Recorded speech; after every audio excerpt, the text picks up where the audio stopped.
मध्य प्रदेश में ओबीसी वर्ग को 27% आरक्षण देने पर भाजपा कांग्रेस आमने सामने है। इस मामले को लेकर बीजेपी कांग्रेस दोनों ही राजनीतिक दलों के नेता लगातार एक दूसरे के ऊपर आरोप प्रत्यारोप लगा रहे हैं। प्रदेश के नगरीय प्रशासन मंत्री भूपेंद्र सिंह ने ओबीसी वर्ग को 27% आरक्षण न मिलने पर बयान देते हुए कांग्रेस पर धोखेबाजी का आरोप लगाया। उन्होंने कहा कि कांग्रेस पार्टी ने ओबीसी वर्ग के साथ धोखा किया है और उनकी धोखेबाजी के चलते प्रदेश की 51% ओबीसी वर्ग को 27% का आरक्षण नहीं मिल सका। ओबीसी के साथ बहुत बड़ा धोखा किया है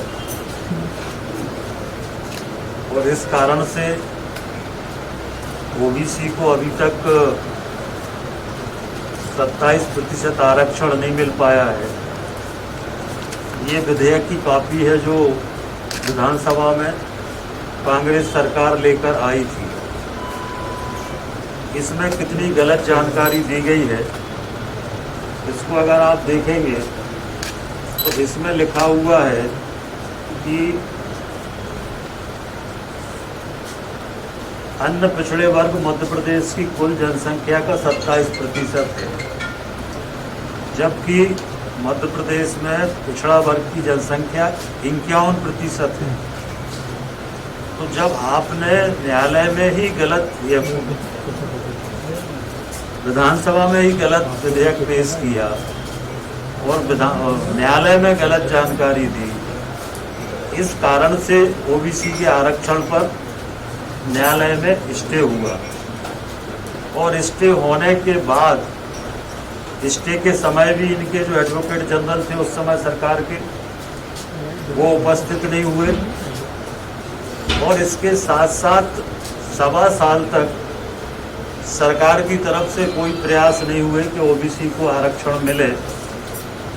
अगर उस समय स्टे हुआ था तो सरकार को सुप्रीम कोर्ट जाना था स्टे के खिलाफ, वो सुप्रीम कोर्ट भी नहीं गए और इस तरह से ओबीसी को गुमराह करने का काम कांग्रेस पार्टी ने किया है और ओबीसी के साथ धोखा दिया।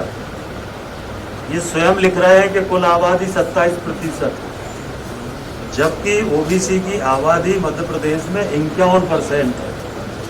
तो जब आप खुद ही विधेयक में गलत जानकारी दे रहे हो तो न्यायालय से तो स्वाभाविक रूप से स्टे होना ही था और इसीलिए भारतीय जनता पार्टी की हमारी सरकार ने, माननीय मुख्यमंत्री जी ने हमारी सरकार बनने के बाद ओबीसी को 27% आरक्षण मिले, इसको लेकर गंभीरता से प्रयास किए। न्यायालय में ठीक ढंग से सरकार का पक्ष रखा। मुख्यमंत्री जी के आग्रह पर सॉलिसिटर जनरल स्वयं वर्चुअली कल न्यायालय में उन्होंने अपनी बातें रखी, तथ्य रखे।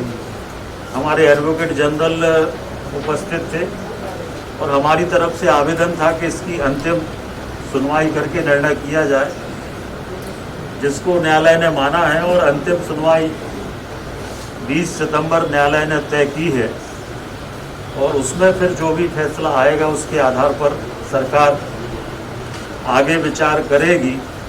परंतु ओबीसी को धोखा देने का काम कांग्रेस पार्टी ने किया है और इसलिए मेरी ये मांग है कि कांग्रेस पार्टी प्रदेश में ओबीसी के लोगों से माफ़ी मांगे।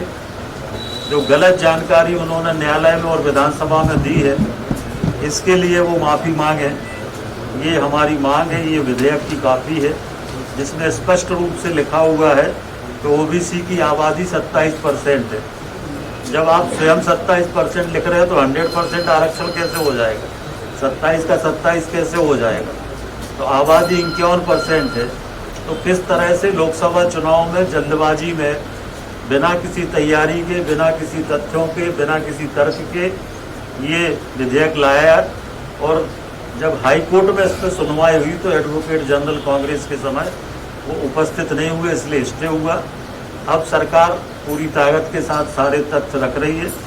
माननीय मुख्यमंत्री जी ने पिछड़ा वर्ग की ठीक स्थिति भविष्य में सामने आ सके, इसके लिए पिछड़ा वर्ग कल्याण आयोग बनाने का काम किया है और वो आयोग सारे राज्य में दौरा करके जो पिछड़ा वर्ग उसकी सामाजिक, आर्थिक, शैक्षणिक जो स्थिति है वो मैं तथ्यों के साथ आने वाले समय में वो रिपोर्ट में आएगा, तो इससे भी हमारा पक्ष मजबूत होगा। तो ये कांग्रेस ने धोखा किया है और इसके लिए कांग्रेस से माफ़ी की मांग हम करते हैं। भोपाल से MS टीवी के लिए वीडियो जर्नलिस्ट देवेंद्र माली के साथ हेमंत माली की रिपोर्ट।